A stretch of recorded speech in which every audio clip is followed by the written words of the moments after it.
Hello and welcome to my channel taste of home food with chef Amar में आपका बहुत बहुत स्वागत है।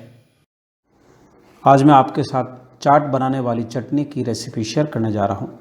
इस चटनी को आप चाट बनाने में या दही भल्ला या दही बड़ा जो भी आप बनाएं उसमें आप इसको यूज़ कर सकते हैं और ये बनाना बहुत ही ईजी है और बहुत ही क्विकली बनकर तैयार हो जाती है। अगर आपको मेरी रेसिपी अच्छी लगी हो तो लाइक कीजिए और मेरे चैनल को अपने फ्रेंड के साथ शेयर कीजिए। यदि आप मेरे चैनल पर नए हैं तो सब्सक्राइब कीजिए और बेल आइकॉन पर प्रेस कीजिए ताकि आपको मेरी नई रेसिपी का नोटिफिकेशन मिल सके। तो आइए बनाना शुरू करते हैं। 150 ग्राम इमली लिए है। इमली मार्केट में दो तरह की आती है, एक बीज के साथ और एक बिना बीज की। तो इसमें से आप कोई सी भी ले सकते हैं। अगर बीज के साथ है तो उसमें थोड़ी सी मेहनत ज़्यादा है। अब गर्म पानी से भिगोकर 1 से 1.5 घंटे के लिए रख देंगे ताकि इमली जल्दी से सॉफ्ट हो जाए। आप ठंडे पानी में भी भिगो कर रखते हैं, लेकिन ठंडे पानी में भिगो कर रखने से इमली को सॉफ्ट होने में थोड़ा सा समय ज़्यादा लगेगा। पैन में आधा चम्मच सौंफ ऐड करेंगे, आधा चम्मच जीरा, 1/4 टीस्पून काली मिर्ची। अब तीनों इंग्रेडिएंट्स को धीमी आंच पे रोस्ट कर लेंगे यानी भून लेंगे। स्पैचुला से कंटिन्यू मिक्स करते रहना है ताकि चारों तरफ से अच्छी तरह से भून जाए। सारे इंग्रेडिएंट्स को अच्छी तरह से रोस्ट कर लिया है और अब इसमें सुनहरी खुशबू आनी शुरू हो गई है। तो अब गैस को स्विच ऑफ कर देंगे और ठंडा होने के लिए रख देंगे। तो अब होल स्पाइसेस अच्छी तरह से ठंडे हो गए हैं और ग्राइंडर जार में पीस कर पाउडर बना लेंगे। मसालों को पीस कर पाउडर बना लिया है। अब बाउल में निकाल कर रख देंगे। यदि आपको मेरी रेसिपी अच्छी लगी हो तो लाइक बटन ज़रूर प्रेस कीजिए। इमली को गर्म पानी में भिगो कर रखे हुए 1.5 घंटा हो गए हैं और अच्छी तरह से सॉफ्ट हो गई है। अब हाथ से अच्छी तरह से स्क्वीज़ कर लेंगे ताकि जो इमली के धागे हैं यानी उसके रेसे हैं वो सेपरेट हो जाए और पल्प सेपरेट हो जाए। अगर आप इस बैटर को ग्राइंडर जार के अंदर पीसेंगे तो उसके रेसे नहीं निकलेंगे, वो एज इट इज ही रहेंगे। तो इमली को हाथ से ही स्क्वीज़ करना है। इमली को अच्छी तरह से स्क्वीज़ कर लिया है और इमली के धागे जैसे रेसे हैं उसको बाउल के अंदर निकाल देंगे। उसके बाद इमली के पल्प को स्ट्रेन कर लेंगे यानी छलनी से छान लेंगे। स्क्यूज़ करने के बाद इमली के जो रेसे हैं उस बाउल को साइड में रख देंगे। अब पल्प को छलनी में छान लेंगे। जब भी आप इमली को छानने के लिए छलनी लें, छलनी थोड़ी सी बड़े छेद की लें ताकि इमली को छानने के लिए आसानी हो। अगर बारीक छेद की छलनी है तो इमली का पल्प अच्छी तरह से छनेगा नहीं, क्योंकि इमली के अंदर बहुत सारे धागे होते हैं यानी इमली के बहुत सारे रेसे होते हैं। अब स्पैचुला से या चम्मच से इस तरह से मिक्स करना है ताकि पल्प अच्छी तरह से छन जाए।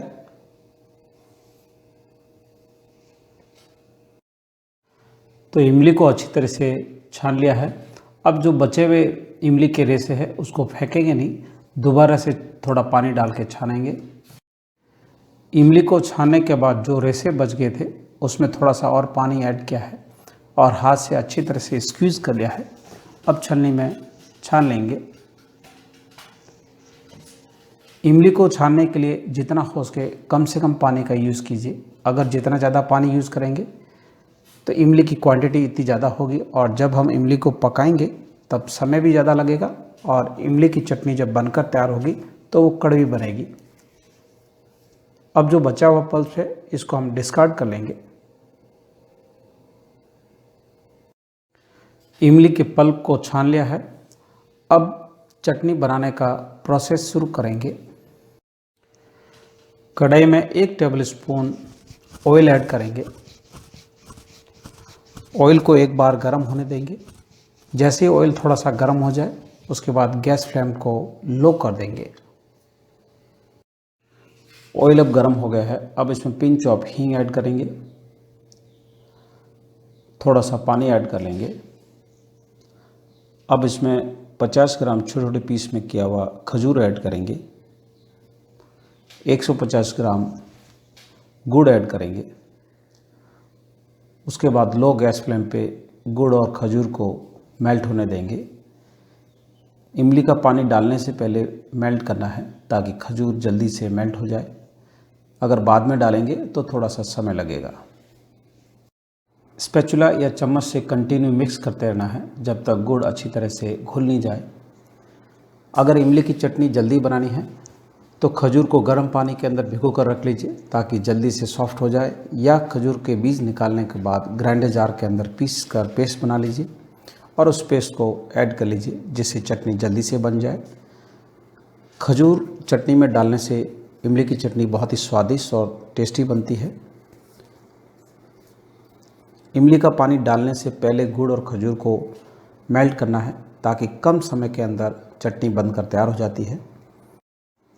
गुड़ अब अच्छी तरह से मेल्ट हो गया है और खजूर भी सॉफ्ट हो गया है जिससे हमारी चटनी जल्दी बनकर तैयार होगी। अब इसमें इमली का पानी ऐड करेंगे। मीडियम गैस फ्लेम पे बॉईल होने देंगे। स्पैचुला या चम्मच से कंटिन्यू मिक्स करते रहेंगे ताकि नीचे लगे नहीं। इमली का जितना कम पानी रहेगा इतनी ही जल्दी चटनी बनकर तैयार होगी। इमली का पानी डालने के बाद मीडियम गैस फ्लेम पे 3 से 4 मिनट के लिए बॉईल होने देंगे यानी पकने देंगे। तो आप देख सकते हो बहुत सारे बबल्स आ रहे हैं यानी झाग आ रहे हैं, क्योंकि इमली अभी भी थोड़ी कच्ची है।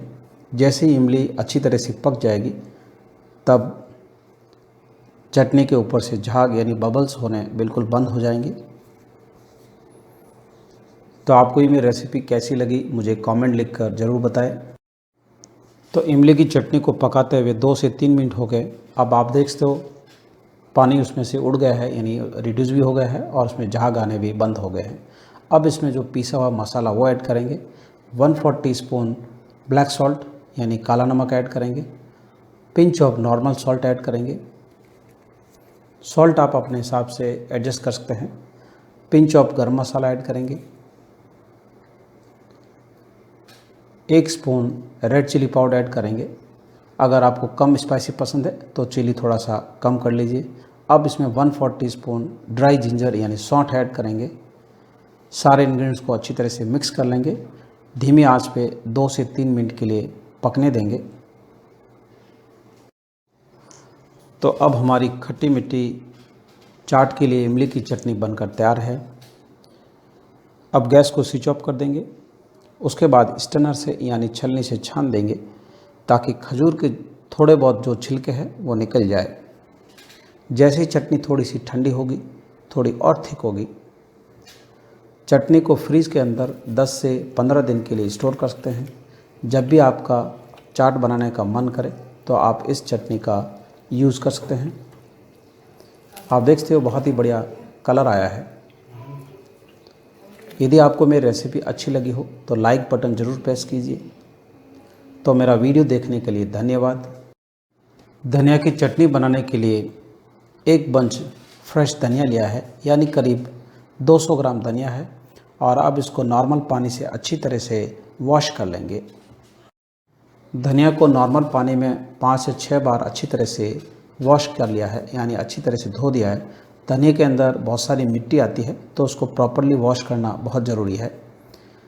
वॉश करने के बाद स्टैंड में रख दिया था ताकि उसका जो एक्स्ट्रा पानी है वो निकल जाए, और धनिया को थोड़ा सा रफली चॉप कर लिया है ताकि ग्राइंड करने में यानी ग्राइंडर जार के अंदर डालने में आसानी हो।